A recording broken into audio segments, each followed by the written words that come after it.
How big church fits our individualism. Hey folks, Adam here on the Bearded Prophet, and I talk a lot about the difference between big church and small church. It doesn't just have to be a mega church with thousands of people. I mean big church, 100, 200, 300 people, any kind of room or setting where you don't know the vast majority of people in the room, to me, is big church. Why? Because I think the church was meant to be a small relational group of people.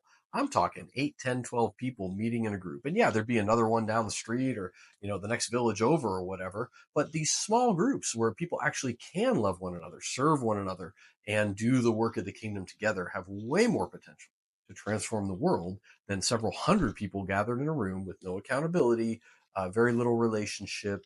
And it even works for the pastor, for the preacher. I mean, how do you know? How do they know if the people are getting it?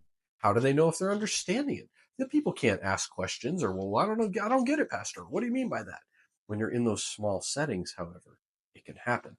So back to my point, which is how does going to church or Western style church fit our individuality? Why? Because there is no accountability. You can be completely anonymous, walk into the church, sit there, listen, whatever, and walk out. No one's keeping you accountable. Did you live it? Did you change? Did you repent? Did you take any action? Pastors preach all the time. We need to go love the poor and share the gospel and do all these things. But how do they know if the people are going to respond or if they are responding? Uh, there's not a lot there. There's no guarantee. Sometimes I've met people in church or church meetings that aren't even believers yet look like they are or think that they are or say that they are. But then when you press them, they admit, well, not really. I've heard even some pastors say, I mean, half the people in our churches aren't even saved. And that's like a literal quote. Like, if we're honest, half the people in church aren't even saved. That's pretty unnerving, folks. I wouldn't want to lead a group of people like that. I would rather lead a group of 8 or 10 or 12 people, know them intimately. And yeah, maybe one or two are struggling with their salvation or are not saved. It would be much harder to hide that in a group where everyone is talking to everyone is involved, we're praying together, we're reading the word together, we're talking about it, not being talked at. But that's part of that Western consumer model.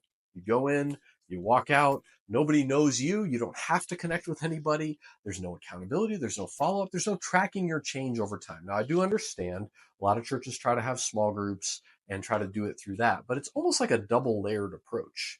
Like, you have to keep doing the big, and if you have time, you join the smaller. But really, it should be the opposite, folks. I'm actually convinced we only need big church maybe once a month, once every 6 weeks. We don't need that every day or every week. We need the small group. We need a real committed community of people, but that's where the warfare is.